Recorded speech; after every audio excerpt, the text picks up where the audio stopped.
Hello everyone, welcome to StudyIQ IAS English channel. My name is Shubham Sagar and today we'll be talking about Jainism, Charvaka and Ajivika. So we are currently at heterodox philosophy, right? And in the previous lecture, that is yesterday's lecture, we have talked about Buddhism. Before that, we have talked about 6 orthodox schools of philosophy or astic schools of philosophy. And those schools were Samkhya Yoga, Nyaya Vaisheshika, Purimansha and Uttarimansha. In those schools, we have talked about a concept known as pramanas. 6 pramanas we have talked about. Just give me a second. 6 pramanas we have talked about. So do revise these lectures, that will help you in getting conceptual clarity. So here, when we are talking about Jainism, Charvaka and Ajivika, these are heterodox sects. And in the previous lecture, we have talked about that there were around 64 heterodox sects which emerged around 6th century BC. Cool. And out of those 64 heterodox sects, Buddhism and Jainism were the most popular. And even among Buddhism and Jainism, if you have to pick one, Buddhism won that particular 64 heterodox sects race. Fine. So today we have to talk about Jainism, Charvaka and Ajivika. So we'll talk about them. See, when we talk about Jainism, one thing which you have to keep in mind is their Panch Mahavrata. Panch Mahavrata. This is very important and we have discussed it multiple number of times and that will keep on happening again and again. Somebody asked in the yesterday's comment section that will I be discussing Mansabdari, Zagirdari, all those things will be discussed when we are discussing Delhi Sultanate and Mughal. So don't worry about it. All the things which are in your mind, most of these things will be discussed. Again, if they are associated with UPSC pre-pattern. And again, the question which was asked earlier yesterday by a guy, that is associated with UPSC pre-syllabus as well as main syllabus. So we'll be discussing them. Just give me a second. So cool. So let's start. So AAA BS Panch Mahavrata. Ahimsa, Asteya, Aparigraha, Brahmacharya, Satya. So see here, there is a word here. Let's say if I take this particular word, Aparigraha. Aparigraha means non-possession. Non-possession means I should not be having anything with me. If I am a follower of Jainism, whatever things I don't need in which is not a very hard and fast thing which I have to use, I should be discarding all those things. In simple words, you can say that Jainism promotes minimalism. You may have heard about this. At one point of time, it was a fad also. This minimalism phenomena. Minimalism means like whatever you need, use it. Rest, if you don't need it, discard it. Some people even started advocating that we don't need house of our own. We can rent our house because house limits us to one place. So again, you can equate all these things to the aparigraha concept of Jainism, which is non-possession. Fine. So let's move on here. This part, the initial 6-7 slides will be little tough for you. The things will become easier from there onwards, like from that, after 7-8 slides. So see, understand one thing. What we have discussed, aparigraha is the basic concept. Non-possession is the basic concept of Jainism. So initially, just like Vedas were orally transmitted. Many people believe that they are Shruti. It's not believe, they are called Shruti because they are authorless. So they were oral tradition. Vedas were mostly oral tradition. Later on, they were compiled. Here also, similar kind of things you will see here, that Jaina people, Shwetambar, Digambar, initially all were Digambar. Digambar was the orthodox sect here. Like we talk about orthodox sect and heterodox sect. In the previous lecture, we talked about that there is Astic school, Nastic school, orthodox and heterodox school. Within these schools also there will be orthodox, like original school, and the school which later on got derived. So here Digambar is the orthodox sect of Jainism. What does it mean? That initially all the people were belonging to Digambar sect, and later on the division happened between, or the division led to Digambar and Shwetambar, and further division happened like Therapanthi, Sthanak Vasis, Murti Pujaks or Mandir Margi, and then there are Beast Panthi, there are Tota Panthi. We'll talk about all these sub-classification because UPSC is going deep into these areas. Fine. So non-possession is a common tenet that we shouldn't be possessing any kind of stuff, be it religious scriptures, so we'll be orally transmitting it. Later on, they realized that it is very difficult to memorize all these things because it is becoming bulkier and bulkier. So let's write some stuff. So Shwetambar people, what they did was they started writing certain things which are known as, we'll talk about this, these are known as Angas.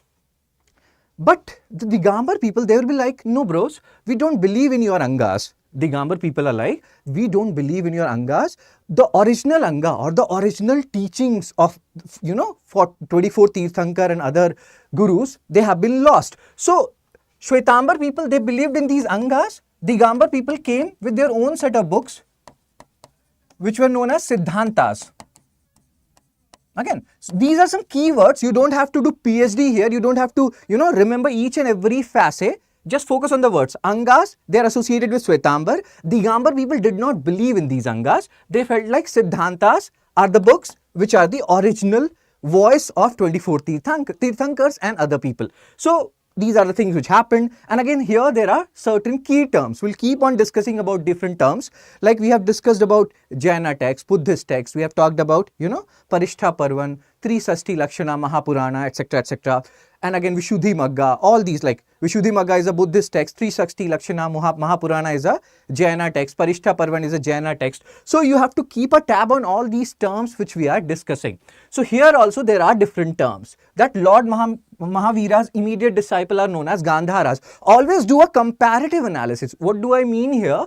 When we talk about Lord Mahavira immediate disciples, go back to the previous lecture when we were doing Buddhism, and remember Anand and Upali and all those guys were the immediate disciple of Buddha, and these guys played a crucial role in the compilation of Sutta Pitak and Vinaya Pitak. Cool.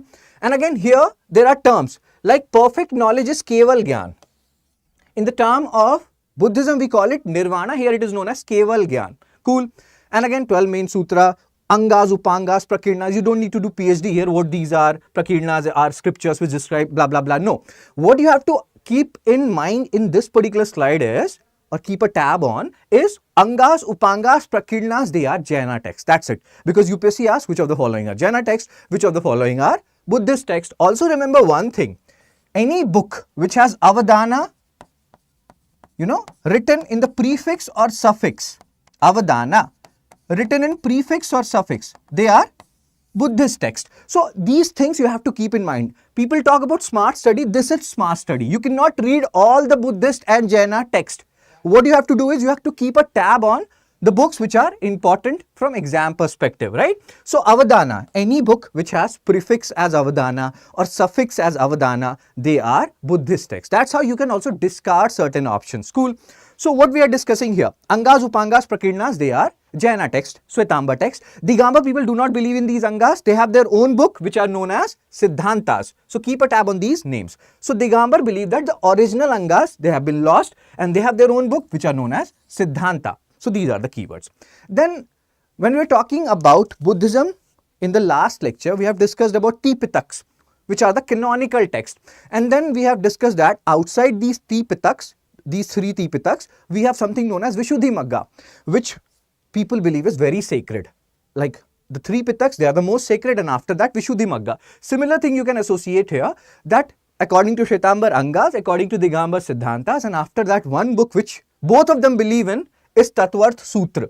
And Tatvarth Sutra varies. Again, they have their own interpretations, Shwetambar and Digambar, so it varies a little. And in this Tatvarth Sutra, there is the chief motto of Jainism, that is Parasparo Graho Jivanam. Parasparo Graho Jivanam. Jivanam. Just give me a second.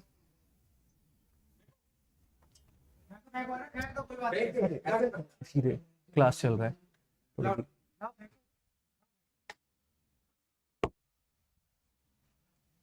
So Parasparo Graho Jivanam is the core tenet or core attribute of Jainism, around which the whole Shanti, wahan awaaz aa raha hai andar. That's all.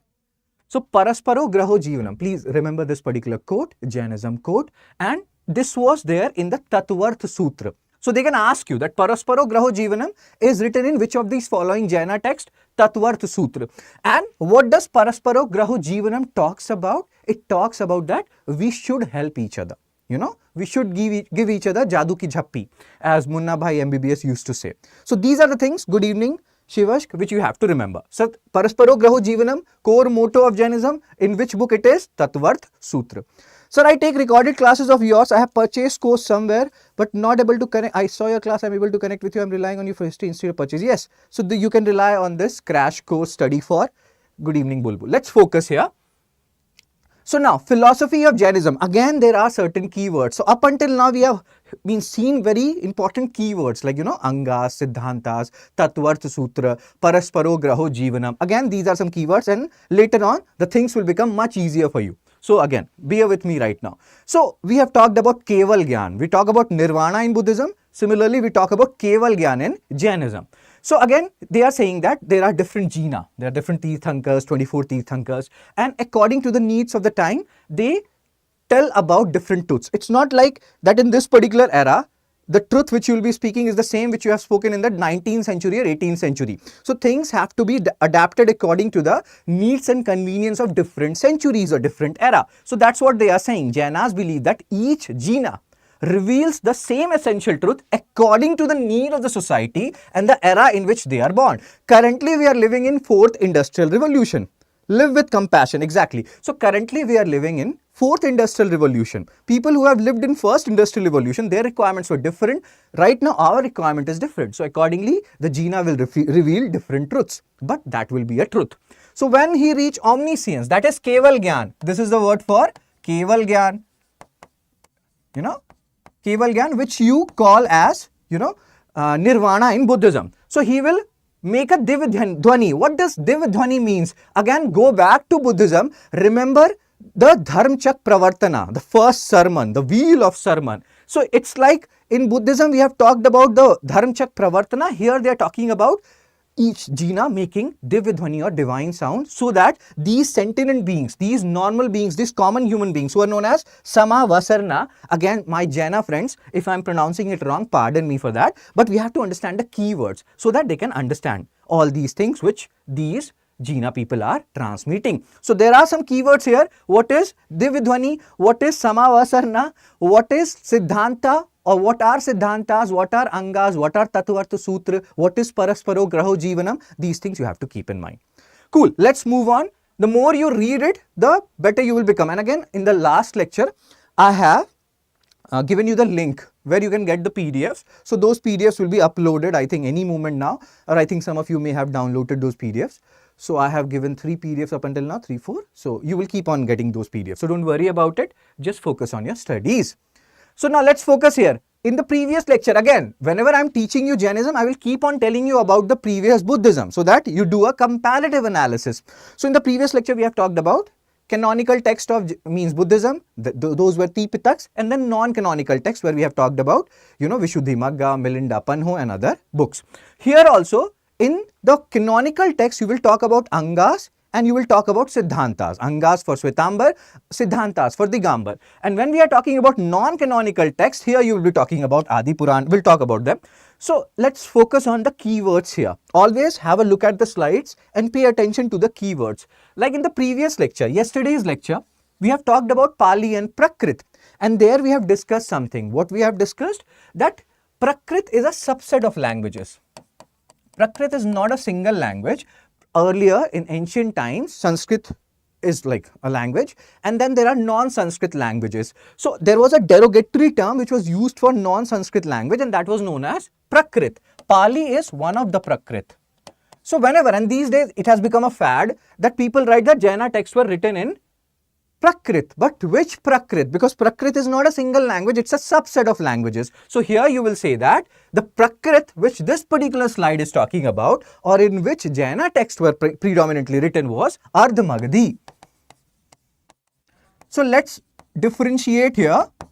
Buddhist text Pali and Jaina text Ardha Magadhi. Both of them are Prakrit, so don't get confused. Sometimes what happens, people write that Buddhist texts were written in Pali and Jaina texts were written in Prakrit. Although that is not exactly correct, but what they mean is this. So hope I made some sense here.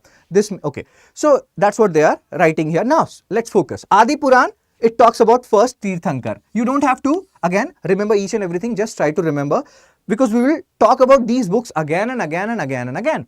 So first Tirthankar, Rishabhnath, Adi Puran. Puran, generally people confuse that, okay, Puran is a Smriti, so it's a Hindu text. No, it's a Jaina text. Don't go by the name, Naam pe mat jaiye, apni akal lagaiye, Mentos khaiye. Don't go by the name, use your mind and eat Mentos. That's what it means in English. Hari Vamsha Purana. This we have discussed before. Multiple times we have discussed this. Harivamsha Purana. What we have discussed here, that this particular Harivamsha Puran talks about 22nd Tirthankar. 22nd Tirthankar, that was Neminath, or who was Neminath. So Harivamsha Puran talks about Neminath and how Neminath and Krishna Bhagwan, God Krishna, they are distant, means first cousin. It talks about that Krishna is the first cousin of Neminath, Harivamsha Puran. And in this Harivamsha Puran, again it's a Jaina text, don't go by the name, don't go by the ending which is happening with Purana. And in this Harivamsha Purana, we have discussed that they say that Draupadi was only married to Arjuna, unlike the original Mahabharata where it says that Draupadi was married to all the 5 Pandavas. And there also, when we have discussed this earlier, we have discussed the concept that how broad, or how broad looking concept it is that a girl is getting married to 5 male people or 5 guys. So again, maybe Jaina text was not able to digest this phenomenon. There can be different interpretation why they believe that Draupadi was only married to Arjun. So all these things were there in Harivamsha Puran. When we are talking about these small stories, the intention is that you remember these stuff, right? Fine. So Harivamsha Puran, we have talked about it. They can give you this. Adi Puran talks about 22nd Tirthankar Nemina, that is wrong. It talks about first Tirthankar. Harivamsha Puran talks about first Tirthankar Rishabna, that is wrong. It talks about 22nd Tirthankar, that is Nemina. So you have to keep that in mind. Cool. So that's what is written here, that you have to remember this particular book, that is Harivamsha Puran. And that's why this meme is there. Then Trisashti Lakshana Mahapurana. Again, it also talks about Jaina's sense, etc. The basic concept is you remember that this Trisashti Lakshana Mahapurana is also a Jaina text. The text ending with the word Purana does not mean it's a Hindu text. Parishtha Parvan, again, we have talked about it earlier when we were talking about Mahajanpads and what story it talks about. See, remember this thing, and we will talk about this later on also, that 24 Tirthankars are fine. But after that, when we will talk about Digambars and when we will talk about, Tera Panthi and Tota Panthi and so many, Bees Panthi, we'll talk about them, and you will see that there are some Jaina gurus also, teachers also, who are known as Bhatrakas. So there are stories about these Bhatrakas, these teachers in Parishtha Parvat. You don't need to do PhD. The major intention here is you just remember the Jaina text. So I will tell you some stories that will help you in remembering these texts. We'll solve some questions that will also help you in remembering these texts. Cool. Then what else? Vardhaman Mahavira. See, there is a dichotomy, there is a contradiction, there is an irony here. When we talk about Buddha, we know a lot about Buddha, where he was born, his mother was, from Kaushal, his father was from Shakya clan. But when we talk about Mahavira, there are so much, differences. Even like the differences between Shwetambar and Digambar has happened because of who was Mahavira. There are so many different interpretations or so many things which differentiate Shwetambar from Digambar. Like you already know, Shwetambar people, they wear white dresses, or Digambar people, they are nude because they believe in aparigraha, non-possession, true aparigraha. We don't need these clothes. Then there are so many other interpretations. The Digambar people, they believe that women cannot achieve Keval Gyan. They cannot achieve omniscience. That was the word which we have used earlier. And if a woman has to or wants to achieve omniscience or Keval Gyan, what she has to do is she has to take a rebirth, born as a man. Shwetambar, they say that no. Women can also attain Keval Gyan. Then there are other differences also between Digambar and Shwetambar. Digambar people, they say that once you attain Keval Gyan, once you attain omniscience, you will not require food, you will not require sleep, you won't require anything. You will be like self-sufficient, you won't require anything. Like there is a song in the old movie called Dil, Mujhe neend na aaye, mujhe chain na aaye. So you won't require sleep at all. Maybe that song is talking about Digambar's philosophy that once you attain omniscience, you won't require sleep, food, anything. But Shwetambar people say that no. Even if you have attained Keval Gyan or omniscience, then also you will require food, you will require sleep, etc., etc. Then here again, there are differences. When did these people, like Mahavira, about Mahavira, if you talk about, Digambar people believe that Mahavira never married. Shwetambar people believe that no, he married. And there are so many other interpretations also related to Mahavira. So we have very less knowledge about Mahavira as compared to Buddha. Like there is even a dispute regarding where he was born. Most of the people now agree that he was born in Bihar. But where exactly in Bihar? That is a bone of contention. This can be okay. Thank you, Manisha. So yes, so again, he is the 24th Tirthankar. See, there is a question, a very simple question, but many people make mistake here, that out of Buddhism and Jainism, which is more older or which is older, you know, there are only two here. So which is older? So if you think about it, you don't need to think too much about it. See, this Mahavira sir, again, if I'm using sir and people will start bombarding comment section, no sir. So Mahavira and Buddha, they are contemporary. Mahavira is 24th Tirthankar, you know, so before him, 23 Jaina or 23 Tirthankar has already arrived. That, and Buddha was the, you know, founder of Buddhism. So by that logic, Jainism is much older than Buddhism. So you have to keep that in mind. This is actually important. Fine. So here they are talking about that Mahavira was born in Bihar, but where in Bihar, that is still a matter of debate. He is known as Jitendriya. He has controlled his inner desire, and these are the things which are common in most of the schools, that you have to control your inner desire. You know, if you want to go further in life. He was the king of Siddhartha, Queen Trishala. See, out of these Shwetambar and Digambar school, one school believed that he attained nirvana after his parents died. Other school believed that no, his parents were alive only. Then he went for this, you know, Keval Gyan and all those things. Nirvana is the word we will use with Buddhism. Fine. So again, Rijupalika river, on the banks of that particular river, he attained. See here, 3042. If we do again a comparative analysis, he took 12 years to attain Keval Gyan. And if we compare it with Buddha, it was 2935 for Buddha. He left home at the age of 29 years, attained nirvana at the age of 35.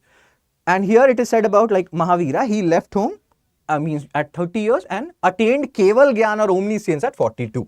Cool. Then again, where did he attain it? In this town of Jimbika Grama.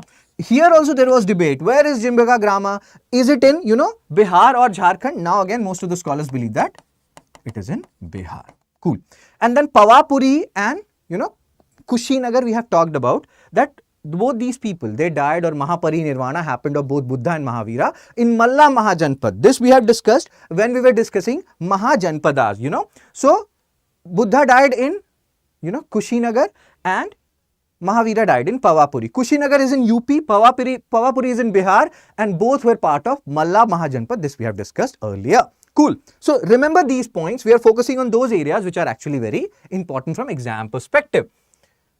So now, doctrines of Jainism. Now the things will become much easier. We have talked about the tougher portion, the terms, angas, siddhantas, you know, Tatvarth Sutra, Parasparo Graho Jivanam, etc., etc. Yeah, Malla Mahajanpad, as Shivushka is saying. So now let's focus on, this is actually very easy to understand. We have talked about this, how Jainism is older than Buddhism. Then what Jainism is saying, that this whole life, this whole time is sequence of progressive cycle and regressive cycle. This is very easy to understand. You will have up time and then you will go down and then you will go up. Again, once you have gone down, you will go up. It depends upon whether you have the will to go up or not. So all these things they are saying. So this is, but obvious, this we can understand. So remember the word here, when you are going up, when you have happy times, that is Utsarpanis. But when you are going, down, when you have bad times, that is Avsarpanis. So that means if you have Utsarpanis, you will have Avsarpanis. These things are but obvious again. Cool. Let's move on. When we are doing this, the symbol thing, so I will make you revise one another stuff. That is my work in this prelims crash course as well. Like first, 23rd, 24th. We have also talked about 22nd Tirthankar. If you know who was 22nd Tirthankar, which we have discussed in this particular lecture also, we have discussed earlier also, you can post it in the comment section. And which Jaina text is based on that 22nd Tirthankar. We have talked about that book as well in today's lecture as well, and in earlier lecture as well. So first Tirthankar, first, 23rd, 24th. Symbol bull, snake, lion. You can have a look at it. Now, what is the basic purpose here? Whenever you see this particular slide, your work is to go back to Sangam age. We the aspirants are now Avsarpanis. Very good, Banisha. Although I think we shouldn't be saying that. So yes. So when we are doing these symbols of these Tirthankars, your work is to remember Sangam age. You know, remember Sangam age, there were three kingdoms. They also had their own symbols, Chola, Chera and Pandya. So once you do this, revise their symbols also. What was the symbol of Cholas? What was the symbol of Cheras? What was the symbol of Pandyas? And that's how you will complete this whole revision cycle. Whenever you see similar kind of stuff, revise those similar stuff at the same time. So first Tirthankar, symbol bull, snake, and again line, you can have a look at it. So what was the symbol of Cholas? What was the symbol of Cheras? What was the symbol of Pandyas? Cholas symbol, tiger. Then Pandya's symbol, that was fish, if I'm not wrong. Cheras were bow and arrow. So please revise these things. You already know how much UPSC loves Sangam age. So you cannot, Movendas they were called, as she was saying. So we have to remember their symbols also. And this we have discussed in the Sangam age, the lecture which we had, Vakatakas, Vardhanas and Sangam age. So you can go and have a look at that lecture also if you have not watched it earlier. So now the core philosophy of Jainism. Like when we were talking about Buddhism, we have talked about Buddhism, what we have discussed. Do a comparative analysis. This also you can also do. Sometimes people ask me this, that sir, I'm an engineering, I'm doing an engineering job. How do I revise stuff? This is how you revise stuff. Let's say you're reading these doctrines of Jainism. Think about the doctrines of Buddhism. So what we have discussed, even in the office, if you have some 10-20 minutes, although it's easier said than done.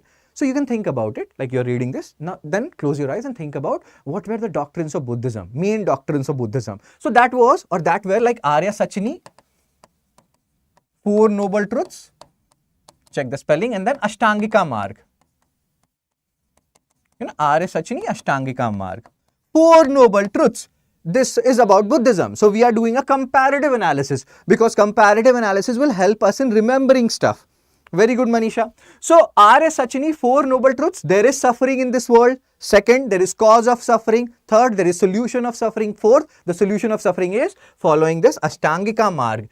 Ashtangika Marg, eightfold path. The mnemonic was VISA, LEMM, visa, lame, right view, right intention, right speech, right action, right livelihood, right effort, right mindfulness, right meditation, or right concentration. This we have discussed in the previous lecture. Fine. So very good, Bulbul, Manisha, you people have answered the previous questions asked. So core of Jaina doctrine, Anikantavad. Sometimes it is also taken synonymous with Syadvad. They can even ask you this. Syadvad or Anikantavad is a philosophy of Jainism, Buddhism, Charvaka or Ajivika. So Anikantavad means multiple truths. See, currently we are living in an age where it's very easy to,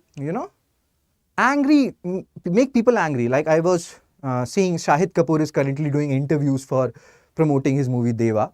The songs are good. You can later on after prelims do watch it. I will watch it on 31st. Let's see. So in why I'm talking about Shahid Kapoor here, because he said in his interview that in today's age and world, the atmosphere is so charged, people get angry for so many reasons that you cannot make movie like Haider right now, because people will not let you make that kind of a movie. The atmosphere is so charged.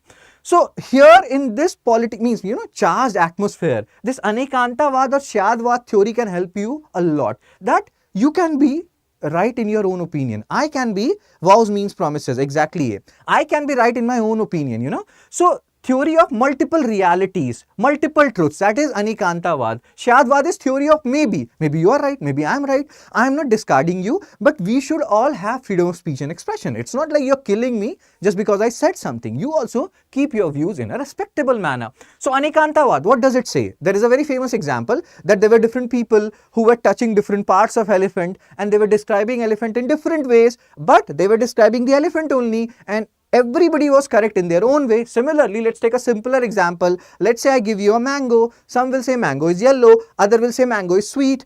Everyone is correct. No one is wrong here. So this is Anikantavad, Syadvad. Multiple realities, multiple truths are there. We don't need to discard other people's truth. You can be right at your position. I can be right at my position, So three Ratnas, three James. We have remembered it with KFC. KFC. Right knowledge, right faith, right conduct. So, right knowledge, right faith, right conduct. What does it mean? So, right knowledge means, this Jainism says that believe in the concept of soul, not God. So, soul is more important. Initially, Jainism, they were atheists. They were not talking much about God. Later on, they talked about God. But most scholars, they believe that they placed God below Jaina. The 24 Tirthankars, they will lie above God, and more often than not, they focus more on soul. That soul is the concept, and God may or may not be present. Initially, they were like, God is not present. Later on, based on different theories and everything, they thought about God and they placed God below Jaina, below 24 Tirthankars. So, right knowledge, this in KFC, right knowledge, right faith, right conduct. What do they say? Knowledge, believe in the concept of soul more than God. Right faith means believe in the teachings of Mahavira, believe in the teachings of, Jainism. And then right conduct is follow Panch Mahavrata. Follow Panch Mahavrata. Triple ABS, Ahimsa, Asteya, Aparigraha, Brahmacharya and Satya. So this is three Ratna: right knowledge, right faith, right conduct. Right knowledge, believe in the concept of soul more than God. Right faith, follow the teachings of Mahavira. Right conduct, follow Panch Mahavrata. Okay. As Voltaire quoted, I might disagree with what you say, but I shall defend till death your right to express it. Very good, Manisha. So what I just said, I will just show you and then we'll talk more about these things. So let me show you something. See.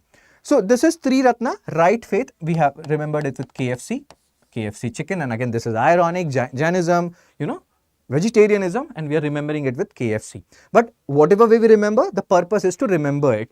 So right knowledge, right faith, right conduct. Faith is believe in the teachings of Mahavira. Knowledge is acceptance on the theory that states about existence of soul, not God. Right conduct is follow Panch Mahavrata. Not to injure, not to lie, not to steal. Have a look at it. Triple ABS is the mnemonic. Let's go back.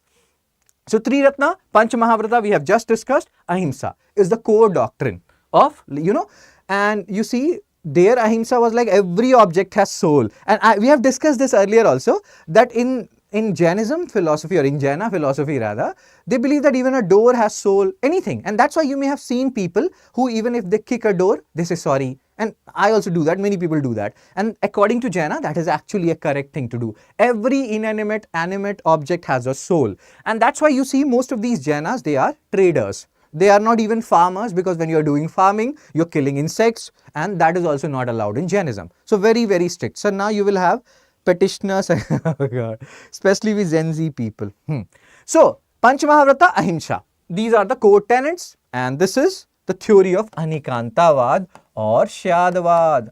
Though they are not exactly same, but very same. Anikantavad, some people also equate it with Shyadvad, theory of maybe. So again, all of them are touching elephant. It has to be a big snake. No, it's a pillar. What are you saying? It's like a fan. You are all wrong. It's actually a rope. All of them are defining the same thing, but since they are touching different parts of it, all of them are true. Anikantavad. Even they don't eat onion and garlic. Exactly. I have so much respect for them. I had a friend, like still have a friend. We don't talk that much because life happens. Gaurav Jain. He works in Adobe. Earlier he was with me in Samsung. So yes, strict vegetarian. Sometimes we used to fight that I'm eating non-veg in front of me and he in front of him rather, and he used to like fight. But those were like petty fights. So yes, very, very strict vegetarian Jaina people, and I have lots of respect for them for that again. So doctrines of Jainism, we have talked about this, Three Ratnas. Now things will become easier. The tough part was at the start. Now when we will solve some PYQs, you will realize that how easy it is to retain stuff when we are solving questions. Are you writing the same thing again and again? Vows means promises. Yes, vows means promises. Okay, so three principle, we have talked about this. And Panch Mahavrata, we have also talked about this. What we have also discussed earlier was, we talk about triple ABS, Ahimsa, Asteya, Aparigraha, Brahmacharya and Satya. Brahmacharya was initially not there till the time of 23 Tirthankar. It is believed that Brahmacharya, which means celibacy as well as chastity, this is your homework. And if you people understand the difference between celibacy and chastity, you can post it in the comment section. What is the basic difference? Although you don't need to do PhD here, but still for your own satisfaction, you can differentiate between celibacy and chastity. It was added by Mahavira, 24th Tirthankar. Till the time of Parshabnath, if I'm not wrong, it was only AAS, So, okay, cool. And Brahmacharya, we know it has different meaning. It's not like only not marrying. It's like even if you're married, don't watch any other girl with bad intention. It has such a deep meaning, this particular word, that is Brahmacharya, celibacy or chastity. Cool. So again, same thing is written here. We have discussed about it. Panch Mahavratas, these are for monks, people, Digambar, Shwetambar monks who are wandering here and there. For laymen, you can follow Panch Anuvrata. Do not follow it in entirety, it would be almost impossible for you, but try to follow as much as you can. Let's take an example. Let's say you are a layman who is a Jaina follower and you have to kill mosquito. In their religion, you cannot even kill mosquito, but you have to kill mosquito, right? Otherwise mosquito will kill you, they will suck your blood and do stupid things with you or in your body. So again, here you have to kill. There is no option, even if it is a mosquito. So Anuvrata, follow it. if you cannot follow it in entirety, follow as much as possible. Okay. Yeah. So, okay, this thing we have discussed, that initially they were atheistic, and we have also discussed the meaning of the term atheist and agnostic. They were not talking too much about God, and they were more about the soul and Jaina. Later on, when the concept of God came again and again and again, so they placed God below Jaina. So 24 Tirthankar, 24 Jaina, and after that the God will come. And here, see, this last particular thing separates Buddhism from Jainism. In Buddhism, they advocate middle path, Ashtangika mark. These are lame. We have discussed it multiple times now. Here they are saying that no, you are doing karma, and if you want to get rid of your karma and get rid of this cycle of life and birth, you have to do extreme penance. Practice penance, and not only penance, it is extreme penance, which we in Hindi say praschit. Whatever karma you have done, do penance so that you don't come into this cycle of life and birth ever again, because everything is here only, all sorrows, everything, you know, utsarpanis, afsarpanis, progressive cycle, regressive cycle. So if you want to get rid of it, celibacy and chastity, who never indulge sexual chastity, referring from extramarital relationship. Very good, yeah, very good, Manisha. So cool. So this is the thing, this is extreme, they are going in extreme, and that's why many people believe that Jaina followers, you know, they did not have that much followers as, let's say, Buddhism, because they believe that you have to do Salekhana, Santhara. It's not like it's compulsion, everybody will do it, but people do it. And you may have heard about it, especially in South India, where people do Salekhana, Santhara. There are places like Shravanbelgola, Channalur, which are very famous Jaina sites. So you have to keep them in mind as well. Cool. So Panch Mahavrata, again we have talked about this for spreading the religion. Prakrit language, and here again Prakrit is a subset of languages, group of languages. So Ardh Magadhi is the language in which most of the non-canonical Jaina text has been written. Like patronization, Khada Vela. Again, compare it with Buddhism, what you have studied in Buddhism. Like patronage was given by Ashoka and other rulers, you know, Kushana ruler, Kanishka, and then Harsha. So same way here it is also written. Khada Vela, whom you already know, when we have talked about Satavahanas and all those rulers, at that point of time we have talked about Khada Vela in his Hathi Gumfa inscription, and how he gave patronage to Jainism. Chandragupta Maurya, during the period of Chandragupta Maurya, this division, like, you know, of Shwetambar and Digambar happened. He went to South India because there was a large famine which happened in Magad area with, you know, Bhadrabahu. And there was another group which stayed in Magadha with Stulbhadra. And the division happened. These Bhadrabahu guys, later on, when they came back to Magadha, they started seeing that Stulbhadra and his followers, they are wearing clothes, and that too white clothes. They are like, dude, what happened? Why are you wearing clothes? Don't you feel good without wearing one? They are like, no, we will wear white clothes. And from now onwards, will be known as Shwetambar. So, Stulbhadra and their followers, Shwetambar, and Bhadrabahu and his followers, Digambar, originally Jainism, or, you know, this is the orthodox sect, that is Digambar. Originally, most if not all Jainas were Digambar only. So, Shwetambar is a heterodox sect within Jainism. That's part you have to remember. Salekhana Santhara, fasting till death. And here you will not even drink water at all. Eat like food, leave food, you won't even drink water in this scenario. Cool. Now let's focus about Digambar and Shwetambar differences, and then we will further classify. Like here in Digambar, you will have Bees Panthi, you will have Tera Panthi, where they will fight about Bhatrakas. Then in between will come Tota Panthi, who are like, dude, why are you fighting? Let's converge on one single point. So we'll talk about Tota Panthi also. Fine. So what are the differences? We have discussed this. Digambar, sky-clad nudity as a prerequisite because they believe in true aparigraha, true non-possession. Even cloth is not ours, so why are we wearing it? You know, but Shwetambar people, they wear white clothes. And again, this also point we have discussed just now, that famine happened during the time of Chandragupta Maurya around 310 BC. This particular demarcation happened in Jainism, that is Shwetambar and Digambar, the whole story, Bhadrabahu and Stulbhadra. Third point, we have again discussed this in the initial part, that Digambar, the original sect, believe that women cannot attain Keval Gyan or Nirvana in the word of, or omniscience here we will be referring. And if they want to attain Keval Gyan or omniscience, they have to take rebirth as men. On the point of liberation of women, Digambar tradition holds that a woman lacks the body and rigid will necessary to attain moksha. On the other hand, Shwetambar are like, no. We believe that even women can attain Jainahood, they can also attain Keval Gyan or omniscience. So Please remember this. Thanks to your extraordinary explanation, sir, that I remember you explaining this. Okay. Thank you, Manisha. So these are the points which you have to keep in mind. Who are these people? If these are Shwetambar or Digambar, you can post it in the comment section.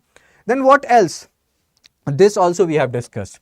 That Digambar people, they believe that once you have attained Keval Gyan or omniscience, you won't require food, you won't require water, you won't require sleep, etc. Shwetambar are like, dude, they have just attained Keval Gyan or omniscience. They have not become, they need food, they need sleep. And so you can say that this song represents Digambar people and their beliefs. That once you have attained omniscience, once you have attained Keval Gyan, you won't require sleep at all. If you people know this song beliefs or belongs to which particular movie, you can post it in the comment section. This is a very important question from your exam perspective. I'm not kidding. So this is the point. And Shwetambar like, no, they require food.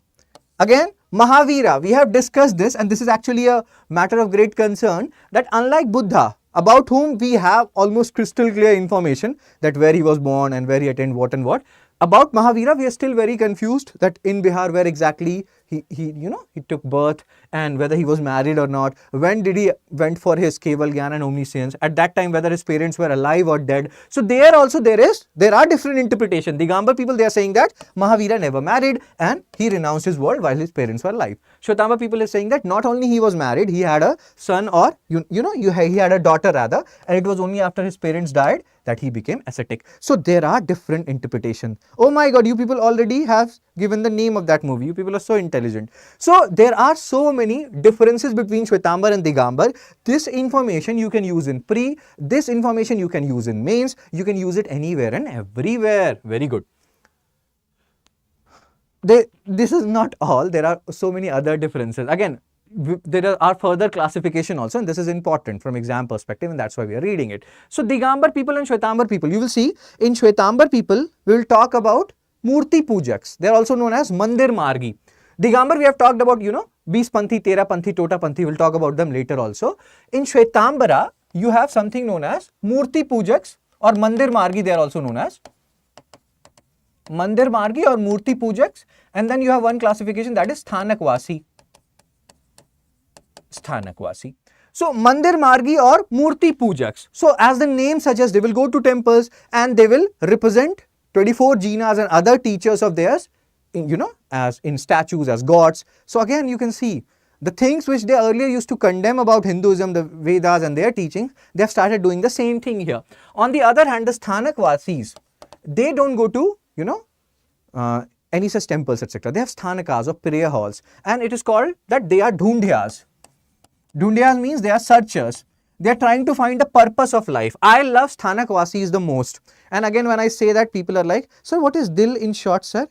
Dil is the movie, the song which I showed you. That is a movie of Amir Khan and Madhuri Dixit. Mujhe neend na aaye, because, Digambar believe that once you attain Keval Gyan and omniscience, you won't require sleep. That's why we have seen that. So, hope you understood Dil in short. Dil is anyway short, So yes, so that's what we are discussing here. Shwetambar, Mandir Margi, Sthanakwasi. Mandir Margi, here they have the gods and their, anthropomorphic representation. They will make them wear the jewels and everything in Shwetambar clan, especially in the Mandir Margi or Murti Pujaks. They are the one and the same. Mandir Margi or Murti Pujaks. On the other hand, when we talk about Digambar, here also we'll talk about 20 Panthi, 13 Panthi, Tota Panthi. So yeah, he took it very seriously about. Okay, cool.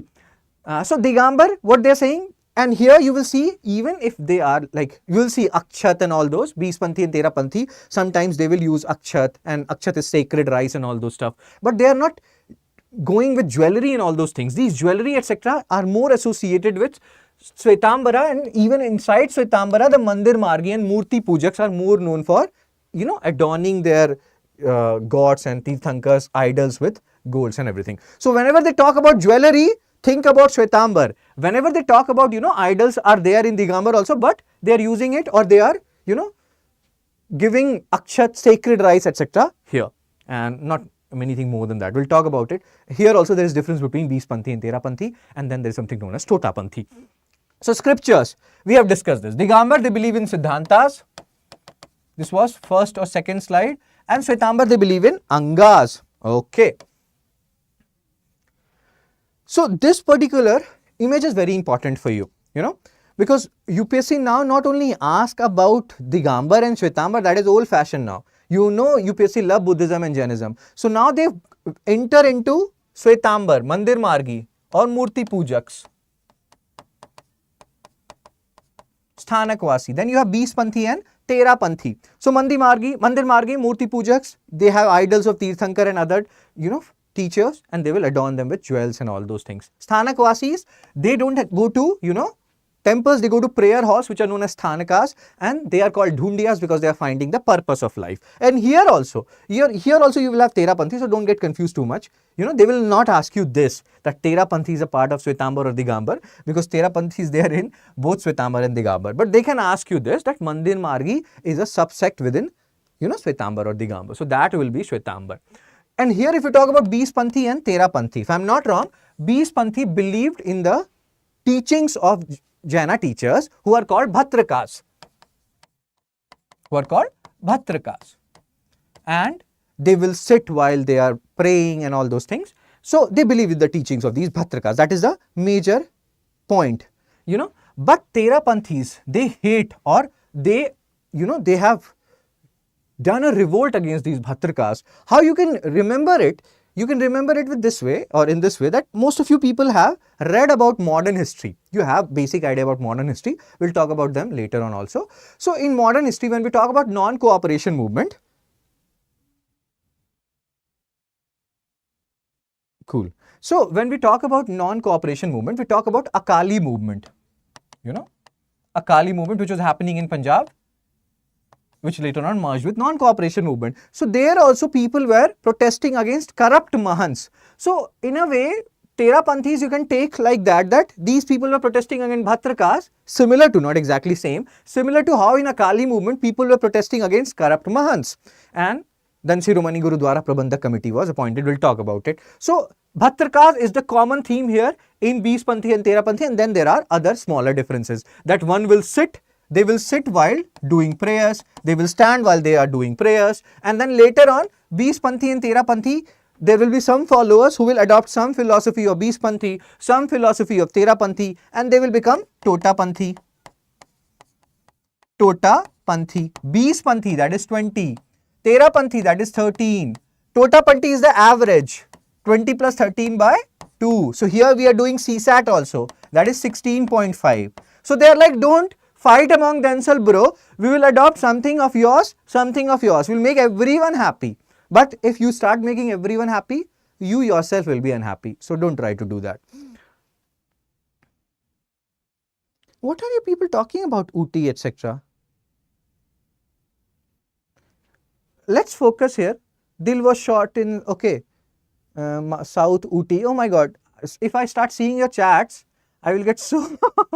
Okay, let's focus here. So Mandir Margi, Sthanakvasi, Beespanthi, Terapanthi, we now know something about them. You don't have to go here. Khartara Gacha, Anchal Gacha, Lopa Gacha, Tapa Gacha, Teen Thuri. Just remember, they are part of Jainism. You don't have to do PhD here. UPSC will not go that far. If UPSC go this far, then that is too much. But still, you have seen it, so I don't think you will forget it. So keep it in mind that they are part of Shwetambar. That's it. So now, let's first talk about these people, Digambaras, Beespanthi and Terapanthi. We have just seen the basic difference. Beespanthi, they support their Tirthankars. Even these guys Terapanthi will support their Tirthankars. But Terapanthis do not like these Bhatrakas, who are the Dharm Gurus. Time and again in different centuries, you have witnessed these Dharm Gurus, So here, Jaina Dharm Gurus are called Bhatrakas. Beespanthi believed in them. Terapanthi don't like them. Cool. So these guys, let's see the difference between Beespanthi and Terapanthi, and that's how you will remember them. So they worship the idols of Tirthankars and idols of other deities. This will not be done by Terapanthi. Terapanthis, they will worship the idol of Tirthankars, but they will not worship the idol of other deities. Then in the case of Beespanthi, they worship these idols with saffron, flowers, sweets. See, it's not jewelry, it's simple stuff, but again, cute stuff. Saffron, flowers, sweet, scented incense sticks and aarti and all those. But in the case of Terapanthi, they will use akshat or sacred rice. So they will be much more simplistic, And here, 20 Panthi, they are, while worshipping, they are sitting on the ground. But in the case of Tera Panthi, they will stand up. So these are some basic differences between 20 Panthi and Tera Panthi, as you can see here. Tera Panthi arose as a revolt against the domination and conduct of Bhatraks. They can even ask you this, that Bhatrak, so subsects are split from one major group, or subsects are part of the major group. They split, like first of all, Jaina split happened between Shvetambar and Digambar, and inside them also there will be different, divisions based on how we will be going about our religion. And these things happen even in our house, your grandfather's house got divided into your uncle and your father's house, and then in your house only your brothers will come and that will get divided, nuclear family. That's how you can also understand this. So Tera Panthi arose as a revolt against the domination and conduct of Bhatrakas. We have discussed this. They worship the idol of Tirthankas but not of other deities. They don't like them, as we have discussed, especially of Bhatrakas. Worship the idols, very simple, unlike in the previous example we have seen where they were using scented incense stick, etc. But even like 20 Panthi are nothing in front of Mandir Margi, who will use jewelry and all those things. So here they are using sacred rice called Akshat. Akshat, even we people, let's say the people who are following Hinduism, they also use Akshat, right? And they do not perform Aarti, okay. So they stand. While worshipping, they stand. On the other hand, 20 Panthi people used to sit. So now you can see these are very minor differences. The major difference was revolving around Bhatrakas. Who believed in the teaching of Bhatrakas? 20 Panthi. Who did not believe in the teaching of Bhatrakas? Tera Panthi. That is the basic concept which you have to remember. After that, who is sitting, who is standing, who is giving Akshat, who is giving sacred incense sticks, that you will remember. That is not a thing to worry about. Cool. So now, many people got scared by this fight between 20 Panthi and Tera Panthi. So Tota Panthi people were like, don't fight, bro. Tota Panthi, 13.5, 33.5, 16.5. 20 plus 13 by 2. So they are like, we'll adopt some of your philosophy, 20 Panthi's philosophy, some of Tera Panthi's philosophy, will make everybody happy. So no fighting. So Tota Panthi emerged. Tota Panth also is a part of Digambar. Tota Panth.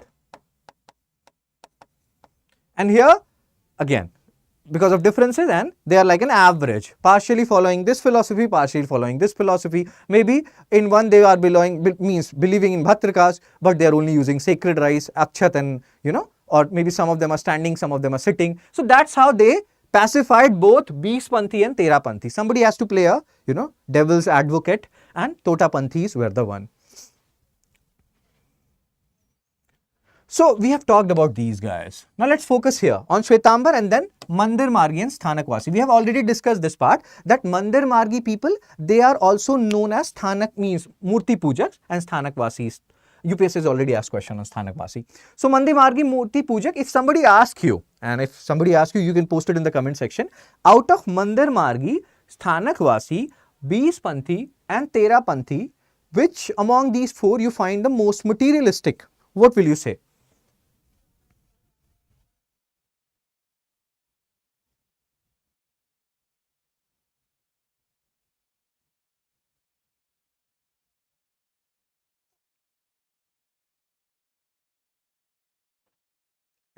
So we have talked about 20 Panthi and Tera Panthi a bit. Mandir Margi, Murti Pujaks, I have already told you that how these people, they used to use jewelry, etc. Sthanak-Vasis, they have prayer halls, Sthanakas, where they pray, and they're looking, or they're also called Dhundiyas because they're looking for the purpose of life. So if you go by this particular logic, you will realize that Mandir Margi or Murti Pujak is the one who are little bit more materialistic compared to the other threes. Now, I am so scared, like, in the comment section, Mandir Margi and Murti Pujaks will be like, how dare you? So, Murti Pujaks or Mandir Margi, don't get confused, they are one and the same. So, they worship the idols and offer flower fruits, but the additional point is they also use rich clothes and jeweled ornaments. And they have the buildings which are known as Upsaras. Fine, not very important. Sthanak-Vasi is very important. Already a PYQ has been asked by UPSC on them. So, and I personally like Sthanak-Vasis the most because they are not all about materialistic stuff. That is my opinion. You can always agree to disagree. So they have no temples. They have prayer halls which are known as Sthanakas, and that's how their name has been derived. Sthanak-Vasis, prayer halls, Sthanakas, and they are also known as Dhundiyas because they are searchers. They are looking for the purpose of life. That is what is written here. You can have a look at them. Then see, you can get confused that even in Sthanakvasi, you have a Terapanthi. Terapanthi here also, Terapanthi there also. Oh my God, same but different. So confusing. That's why I'm telling you, don't worry too much about it. Terapanthi is there in Shwetambar also and Dikambar also. So hopefully, fingers crossed, UPSC will not ask you that Terapanthi is a part of Shwetambar or Digambar, because the reality is they are a part of both. But if they ask you Mandir Margi is a part of what, Sthanakvasi is a part of what, Bishpanthi and Terapanthi are a part of what, you will be able to answer this, right? So yes, so here the Terapanthi is like they have one code, they have one guru, and they are very, very focused in their approach. These Terapanthis who belong to Shwetambar sect, and even inside Shwetambar under Sthanakvasis, because we have already seen Sthanakvasis, they are Dhundiyas, they are prayer halls, though what they are doing, they are trying to search the purpose of life. And they seem like, again, I can be wrong here, I'm no, it's not like I have done PhD in Jainism, but I feel like they are the least materialistic of the four. So Terapanthi is a part of it, so they have to be also least materialistic. So that's what is written here. Terapanthis, they are non-idolatrous. So idolatrous, idol worshipping, maximum you are seeing in Mandir Margi or Murti Pujaks. Some amount of idol worshipping is done in Bishpanthi and Terapanthi of Digambar also. But they are not using jewelry, unlike the Mandir Margi or Murti Pujaks of the Shwetambar sect. Fine. So here also what they are doing, they are very, committed. They're like, they have one acharya, one code of conduct, one line of thought. So maybe they are those Sthanaks, Sthanakas or Dhundiyas who have actually realized that, okay, I will focus on this acharya, I will follow what he is saying, and I will just go about things in the way he is telling me to, or he or she is telling me to. Fine.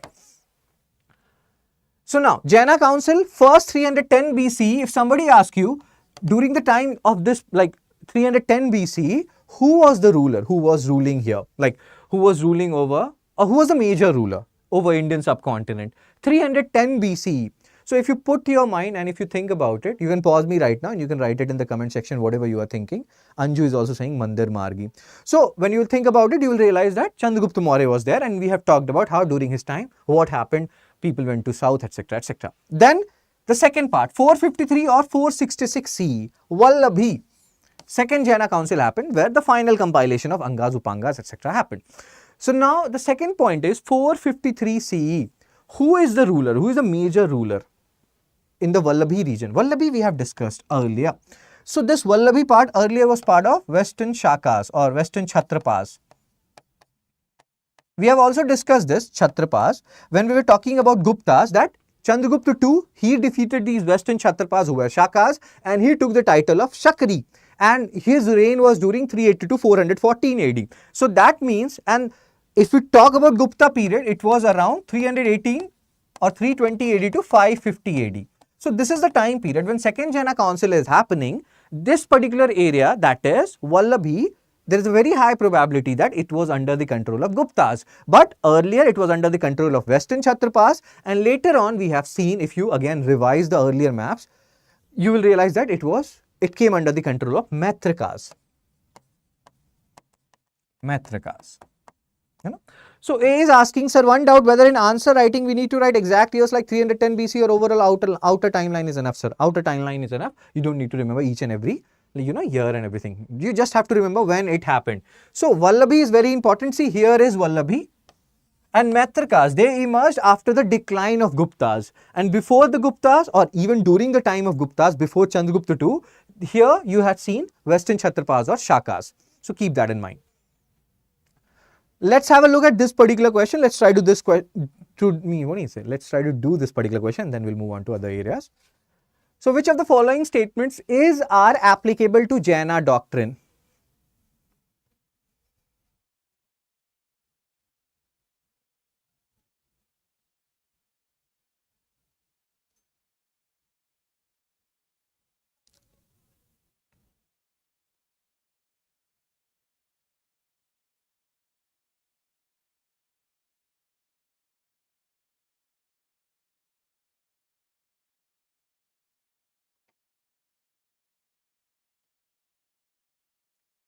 Which of the following statements are applicable to Jaina doctrine? Surest way of annihilating karma is to practice penance. Every object, even the smallest particle, has a soul.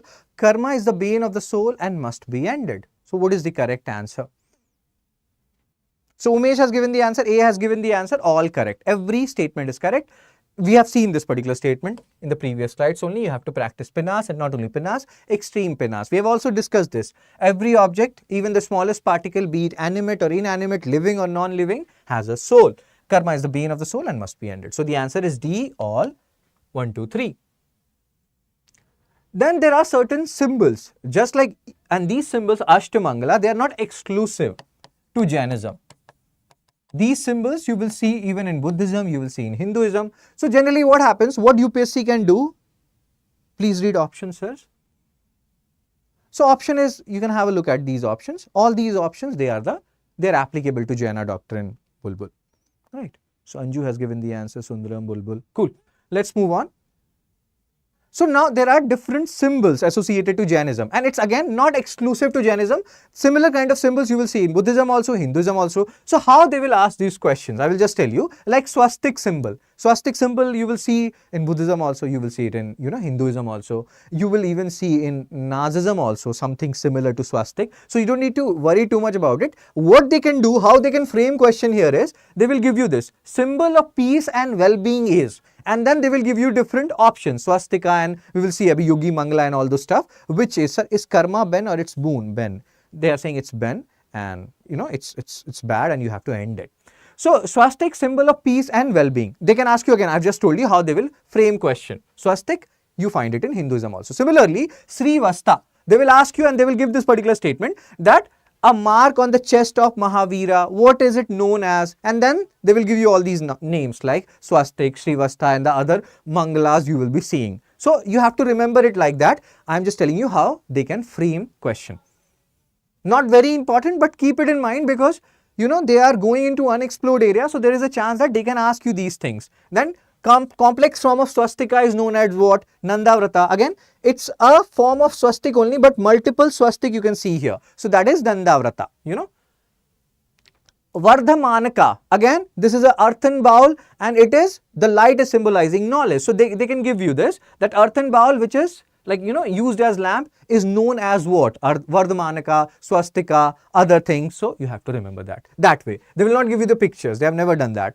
Bhadrasana, it's very easy to remember this because generally what happens, asana means a sitting, thing where you are, in a seated posture and all those things. So Bhadrasana, you can wholly see it. If they give you this, you can easily deduce it, but it's not very easy for the other previous Ashtamangala which we have seen. So you have to be very aware and you have to have a look at this.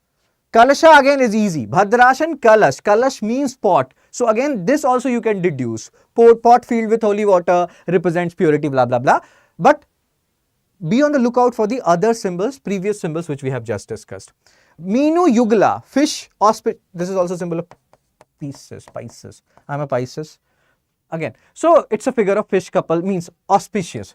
If you have this symbol in your house, so that means something auspicious will happen. So people generally have these, like you gift laughing Buddha to your friends, etc.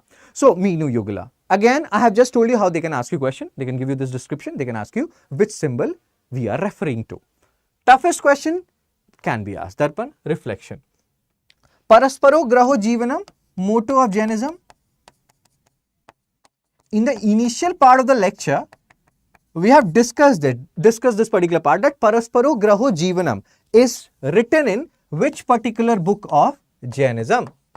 Which sutra we are talking about? You can post it in the comment section. You have to remember that. This is actually more important than the Ashtamangala symbols which you have seen.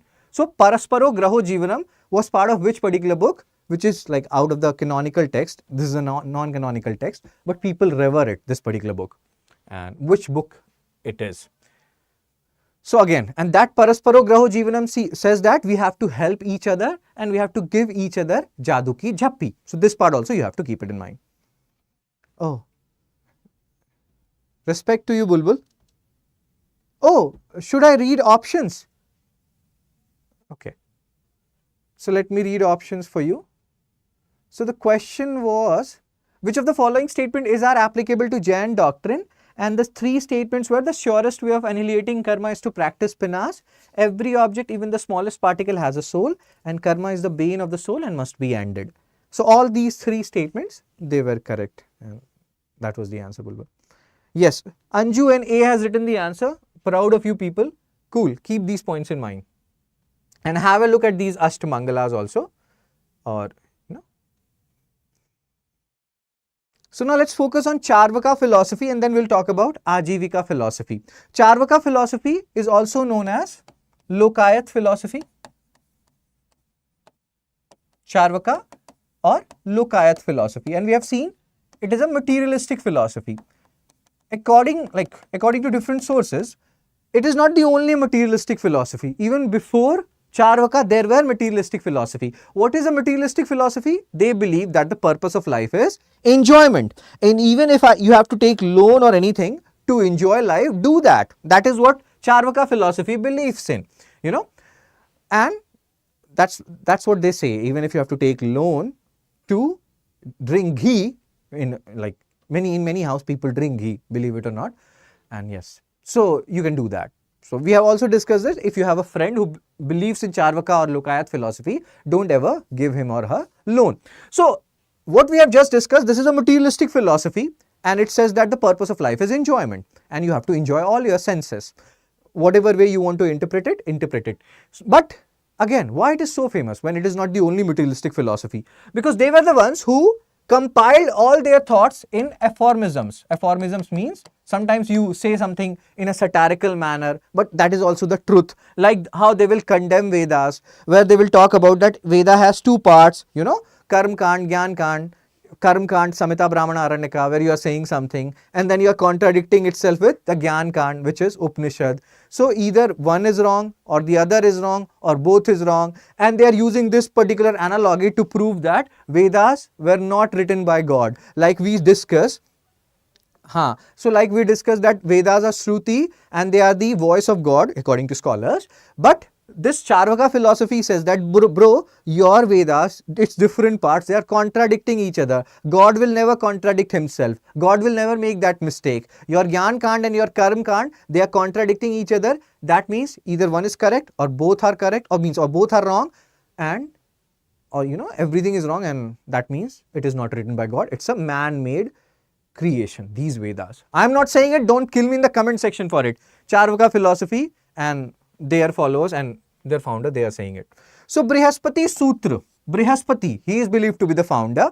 That book is lost. This also we have discussed earlier, that when we talk about Charvaka, when we talk about Ajivika, most of their texts have not survived. How we are knowing about Charvaka or Lokayat philosophy, how we are knowing about Ajivika philosophy, we are knowing about them because they have been criticized a lot in Buddhist and Jaina texts. Like we have talked about Vishuddhimagga Buddhist texts, Tipitaks and all, Dipavamsha, Mahavamsha, Milinda Panho, etc., etc. I'm just trying to ensure that you are revising your Buddhist text. Similarly, today we have talked about so many Jaina texts. Earlier also we have talked about Parishta Parvan, Trishashti Lakshana, Mahapurana.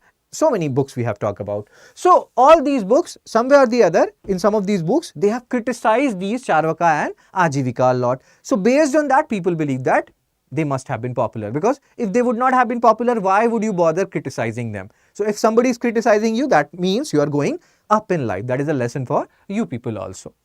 So yes, Brihaspati Sutra, that book has been lost. But from the writings of Buddhist and Jaina texts, we know that, or we believe that the founder was Brihaspati. Cool. Gnostic school, heterodox school, rejected the authority of Vedas. Materialistic school, what they are saying is, the purpose of life is enjoyment.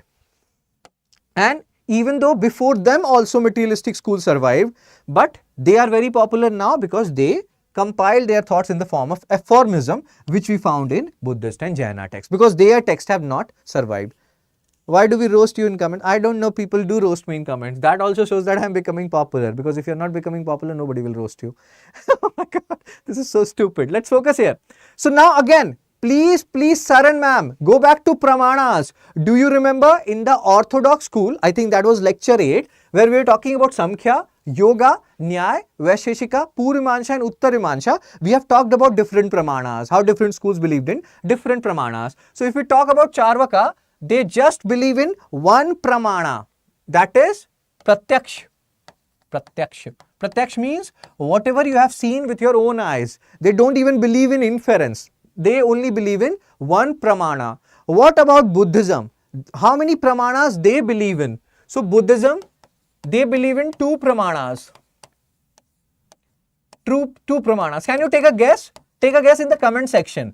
If Buddhism believe in 2 pramanas, we have talked about 6 pramanas in the orthodox schools. So which these 2 pramanas they can be? You can pause me here. I will tell you the answer. The answer is pratyaksh and inference. Buddhism believes in 2 pramanas, pratyaksh, whatever you are seeing with your eyes, and inference, whatever you are deducing with based on your previous knowledge. Jainism, they believe in 3 pramanas.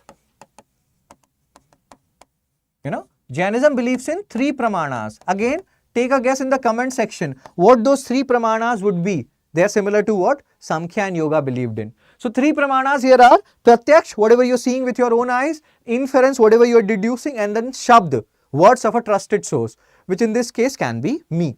So these things you have to keep in mind. Again, if UPSC has to go deep, they can go here in these pramanas section. They have not entered into these pramanas section a lot, although they have talked about Samkhya school 10-15 years back. So pay attention to these things, they are important. Anumana, sir? No. They are not talking about Anumana here. Anuman is not here. Nobody believes in Anuman out of these 3. Neither Charvaka believes in Anuman, non-Buddhism believes in Anuman, or neither like Jainism believes in Anuman. So again, Pratyaksha, or where we were. So here perception, see here what they are saying. And this is again, we have also talked about similar kind of thing when we were talking about Vajrayana Buddhism yesterday. So when we had talked about Vajrayana Buddhism, see this part, this particular slide or particular para rather. So in the Vajrayana Buddhism, we have talked about that there are 2 truths, conventional truth and ultimate truth. Conventional truth which you are perceiving from your senses, and the ultimate truth which you will realize when you have awakened consciousness. So same thing they are saying here, perception is of 2 types, external and internal. External which you are sensing from your senses, and internal when what your inner sense is saying, gut feeling that oh my God, anything, my friend is not faithful to me or whatever. So that is your gut feeling, that is your inner, internal perception. So this particular school says that whatever you are seeing Pratyaksh, that is the only thing which you have to believe in. You cannot even believe in the inference thing. Now see, one thing is very interesting here, very interesting. Later on it will help you in world history also. They say that if you want to have full knowledge, you need to know all observation, all premises, all conditions, and we can never know all these scenarios. So why bother? This is a skepticism philosophy. Later on, when you will read, or maybe some of you may have already read this skepticism philosophy. Skepticism philosophy says that why do we bother so much about knowing everything, bro? We can never know anything in entirety because there are so many different aspects to it. So why bother? Charvaka philosophy is very similar to this skepticism philosophy. They say that if you want to have full knowledge, you need to know all observation, all premises, all conditions. You can never know that. So why bother? Enjoy life, enjoy all the materialistic stuff. Do whatever you want to do. If you want to have 5 boyfriends at the same time, do it. I'm not saying do it. No, that is not what I said. But hope you are understanding. They are very, materialistic in their aspect, and that is one materialistic statement which I just made. So absence of condition, they are saying that, Charvaka is saying that you cannot, some conditions may be hidden or escape our ability to observe, and thus Pratyaksha, perception is the only valid way. You cannot deduce everything. Some of the deduction will be outside your thinking, because we have limited cognitive capability, whatever you think about yourself. Again, this contradicts with the Nyaya school of philosophy.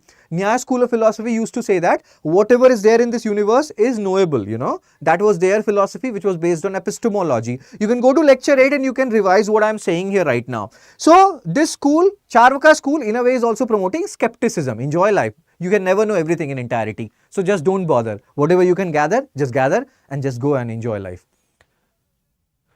Okay, so reject they don't believe in afterbirth and all those concepts. Reject supernatural concepts like God and soul as well.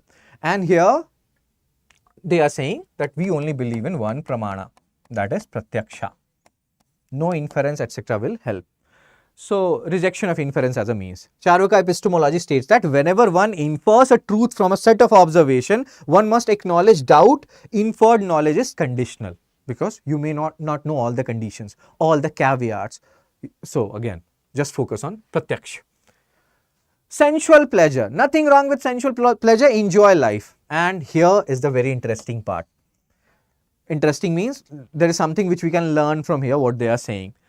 That there are 2 parts of Vedas, Samhita, Brahmana, Aranyaka, Upanishad, Karma Kand and Gyan Kand. So they are saying that Vedas are created by human. This is a proof of it.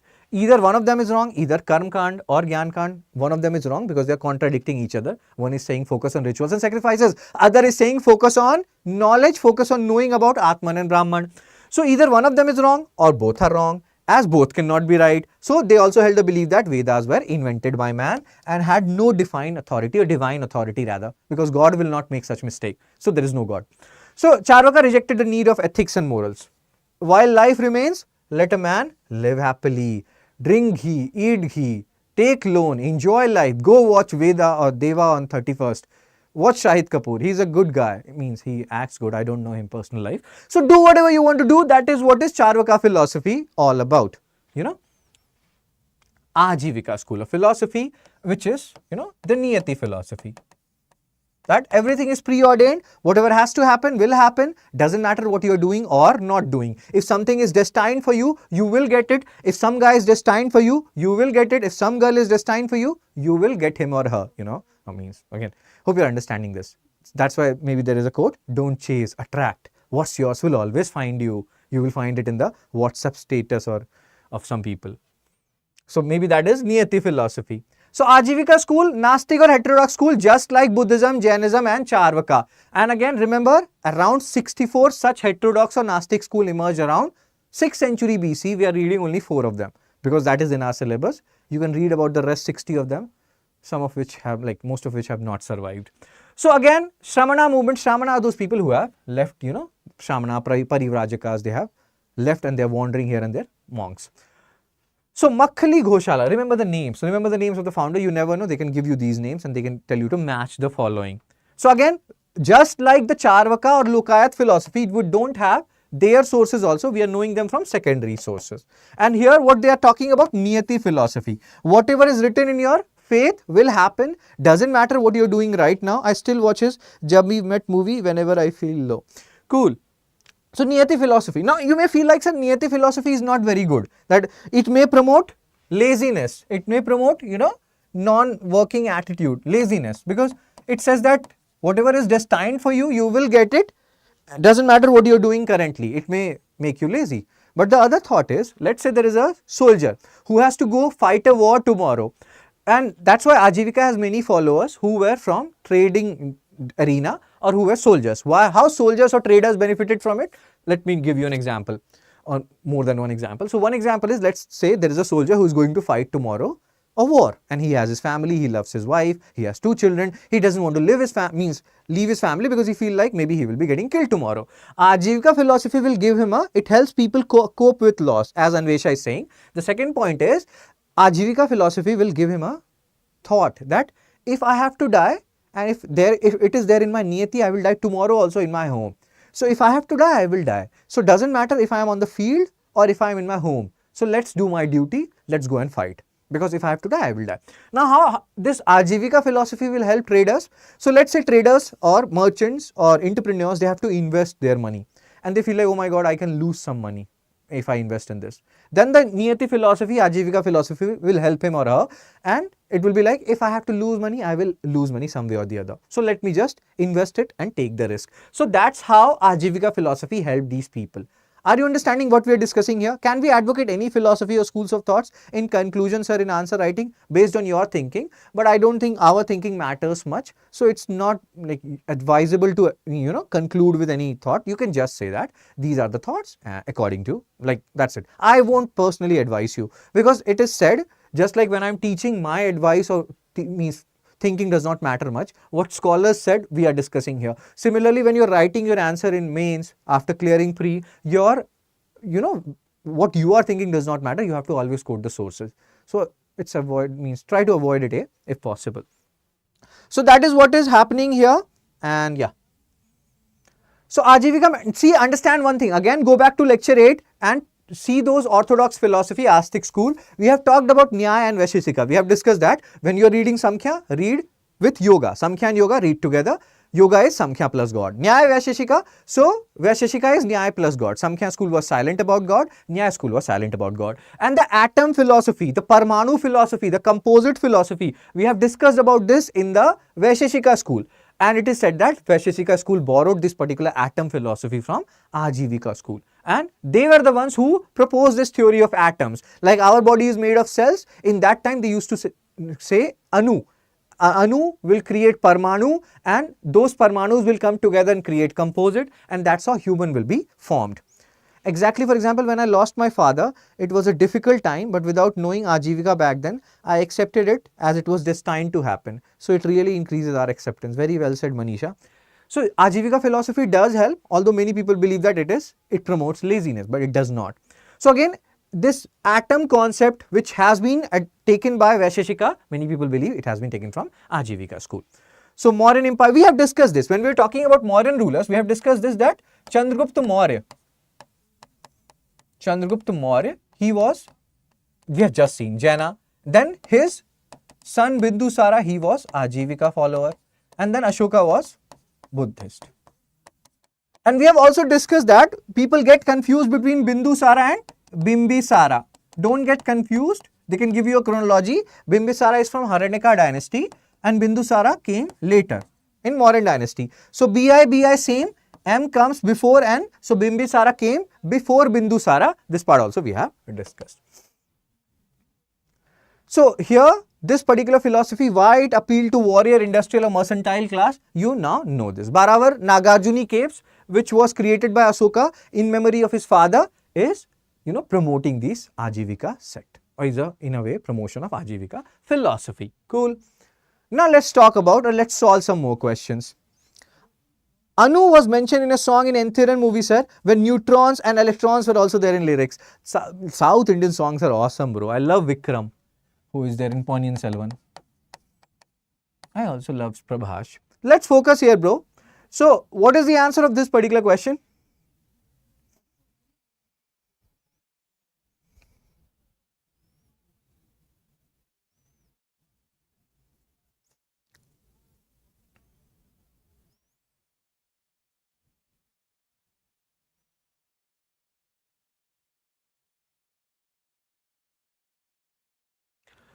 With reference to history of ancient India, which of the following were common to both Buddhism and Jainism?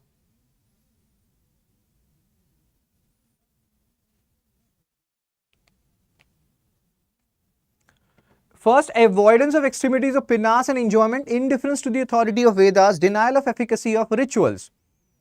A1 only, B2 and 3 only, C1 and 3 only, D1, 2 and 3. So the answer is common. They are asking extremities of penance and enjoyment. Extremities of penance is advocated by Jainism, not by Buddhism. So that is not common. So the common part is B, 2 and 3 only, as you people are saying. 2023 question. Souls are not only the property of animal and plant life, but also of rocks, running water and many other natural objects not looked on as living by other religious sects. So, which religion we are talking about here? Buddhism, Jainism, Shaivism, Vaishnavism.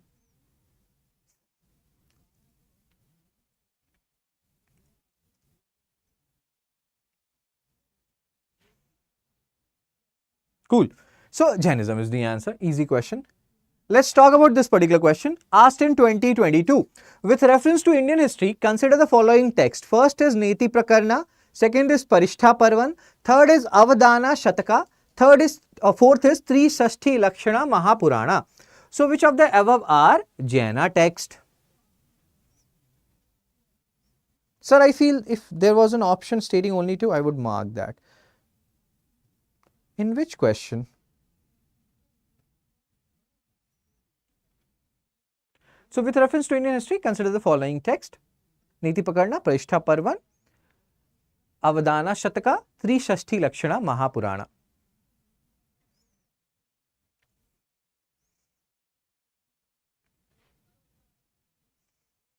So again, Parishtha Parvan, we have discussed that it is a Jaina text. So eliminate all option which does not contain 2. Trishashti Lakshana Mahapurana, that also we have discussed is a Jaina text. So 4 has to be there. Eliminate A. Now you are left with B and D. We have discussed this when we are talking about Jaina text and we are talking about Parishtha Parvan and all those, Harivamsha Purana. I have told you that any book which contains the name Avadana in prefix or suffix, they are Buddhist text. Avadana, Divyavadana, Buddhist text. Avadana texts are Buddhist texts. So you have to eliminate 3. Even if you had not known anything and you would have just known that Avadana texts are Buddhist texts, which we have discussed in the starting part of this lecture, you could have eliminated 3, 3, 3 and you would have got the answer 2 and 4 only, even if you would have not known anything. Maybe the purpose of this question, why UPSC asked it, just that you know that Avadana texts are Buddhist texts, right? So yeah, B, 2 and 4 only.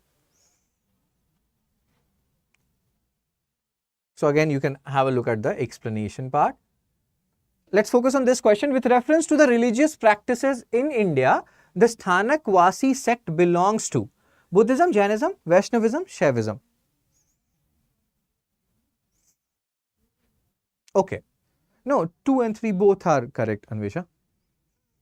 Have a look at that options again. With reference to religious practices in India, the Sthanak Vasi sect belongs to